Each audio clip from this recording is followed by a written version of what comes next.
आज हम 7 quality tool के एक इम्पोर्टेंट टूल कंट्रोल चार्ट को समझते हैं। कंट्रोल चार्ट क्या होता है, इसके बेनिफिट क्या हैं, ठीक है ना, और इसको प्लॉट करते टाइम हमें क्या क्या देखना होता है, इन सब पर आज हम बात करेंगे। तो सबसे पहले आप सभी से रिक्वेस्ट है कि मेरे चैनल कंप्लीट सॉल्यूशन हब, जो कि कोर टूल से बहुत इंपॉर्टेंट ट्रेनिंग रखता है, आप सभी से रिक्वेस्ट है कि आप इसको लाइक करें, सब्सक्राइब करें, अपने दोस्तों से शेयर करें। तो चलिए शुरू करते हैं। Control chart. कंट्रोल चार्ट क्या होता है? कंट्रोल चार्ट क्या होता है? एक स्टैटिकल टूल होता है जिसकी सहायता से हम क्या करते हैं, हम मॉनिटर करते हैं प्रोसेस को और उसकी क्वालिटी को इम्प्रूव करते हैं, ठीक है ना। और कॉमन कॉज और स्पेशल कॉज के बीच में, ठीक है ना, अगर हमें पता करना होता है चार्ट में तो हमें आसानी से पता चल जाता है। और आपके मशीन के और प्रोसेस के, ठीक है, मेजर कंसिस्टेंसी को भी पता लगा लेते हैं। कब कब इस्तेमाल किया जाता है कंट्रोल चार्ट का?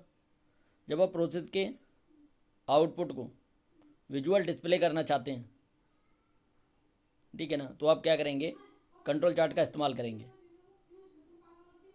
प्रोसेस परफॉर्मेंस को आप मॉनिटर करना चाहते हैं, कंट्रोल करना चाहते हैं, या अपने प्रोसेस परफॉर्मेंस को सुधार करना चाहते हैं, तो आप क्या करेंगे, कंट्रोल चार्ट का इस्तेमाल करेंगे, ठीक है। वेरिएशन के, सोर्स ऑफ वेरिएशन के आइडेंटिफाई करने के लिए भी आप कंट्रोल चार्ट का इस्तेमाल करते हैं। जैसे कि आपने एग्जाम्पल में, अगर आपने अपनी शॉप में रन चार्ट लगा रखा है, तो जिसमें आप रन चार्ट में आप क्या करते हैं, डाटा को प्लॉट करते हैं अपने सैंपल को, और आप देखते हैं कि आपका जो प्रोसेस है अपर कंट्रोल लिमिट और लोअर कंट्रोल लिमिट के बीच में है या नहीं है। तो वो आपका क्या है, कंट्रोल चार्ट का आपका प्रोसेस इम्प्रूवमेंट आपने अपने शॉप में कर रखा है। इसके बेनिफिट के बारे में हम कुछ बात करते हैं। ये कॉमन लैंग्वेज टूल होता है जो आपका क्या करता है, प्रोसेस को प्रेडिक्ट करने में हेल्प करता है, ठीक है ना। ये प्रोवाइड भी करता है कॉजेज़, आपको एक्शन लेने के लिए आपके कॉजेज़ को भी बताता है, और ये मेंटेन करने में इजी और सिंपल है, इसीलिए इसका कंट्रोल चार्ट का बहुत ज़्यादा इस्तेमाल इंडस्ट्री में किया जाता है। अब हम प्रोसेस के कंट्रोल चार्ट को समझते हैं।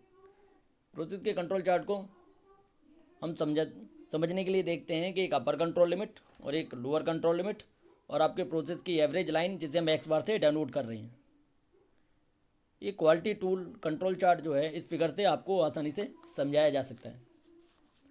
इसमें अपर कंट्रोल लिमिट की जो लाइन है वो +3 सिग्मा में, और लोअर कंट्रोल की जो लाइन है वो -3 सिग्मा में दिखाई गई है। ऐसा क्यों किया गया है? क्योंकि इसके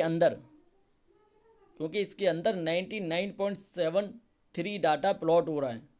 अब मेरी बात फिर ध्यान से सुनिए, हमने +3 सिग्मा और -3 सिग्मा ही क्यों लिया है? क्योंकि इसके अंदर 99.73 ऑब्जर्वेशन आपकी आ रही हैं, और ये कहाँ पर है, +3 सिग्मा और -3 सिग्मा के बीच में, और दोनों के बीच में जो गैप है वो कितना हो गया, 3 सिग्मा का हो गया। इसलिए 3 सिग्मा के अंदर आपका 99.73 आपका ऑब्जर्वेशन आ रही हैं। इसीलिए कंट्रोल चार्ट की जो लिमिट है उसकी अपर लिमिट +3 सिग्मा लेते हैं और लोअर लिमिट -3 सिग्मा लेते हैं। कंट्रोल चार्ट जो है वो एज ए टूल जो है, प्रोसेस के वेरिएशन को विद इन कंट्रोल लिमिट में मेंटेन करने में आपका बहुत इंपॉर्टेंट रोल प्ले करता है। यहाँ पे जो एक्स बार है वो प्रोसेस एवरेज को बताता है। अगर एक्स बार +1 सिग्मा और एक्स बार -1 सिग्मा के बीच में डाटा फॉल अगर आप देखेंगे तो आपका 68.26% डाटा फॉल हो रहा है ओनली, ठीक है ना। इसी प्रकार आप एक्स बार +2 सिग्मा और एक्स बार -2 सिग्मा के बीच में डाटा प्लॉट देखेंगे तो ये आपका 95.45% आपका डाटा प्लॉट हो रहा है, ठीक है ना। इसी प्रकार जब तीसरा जोन देखेंगे, एक्स बार +3 सिग्मा और एक्स बार -3 सिग्मा, तो सबसे ज़्यादा जो डाटा प्लॉट हो रहा है वो आपका 99.73% वो इसी जोन में फॉल हो रहा है। तो इसे 3 जोन में इसीलिए डिवाइड किया गया है।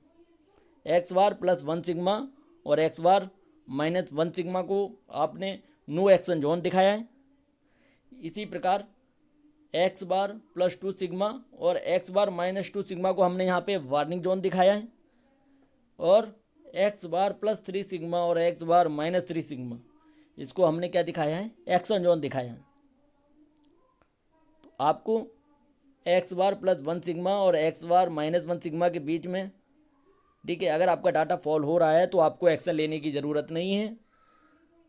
अगर आपका डाटा एक्स बार प्लस 2 सिग्मा और एक्स बार माइनस 2 सिग्मा के बीच में डाटा प्लॉट हो रहा है तो आपको वार्निंग जोन में आप आ जाते हैं और आपको अलर्ट हो जाता है कि आपके प्रोसेस में कुछ अनवांटेड या मिसलीडिंग प्रोसेस चल रहा है, तो आपको अलर्ट रहने की ज़रूरत है।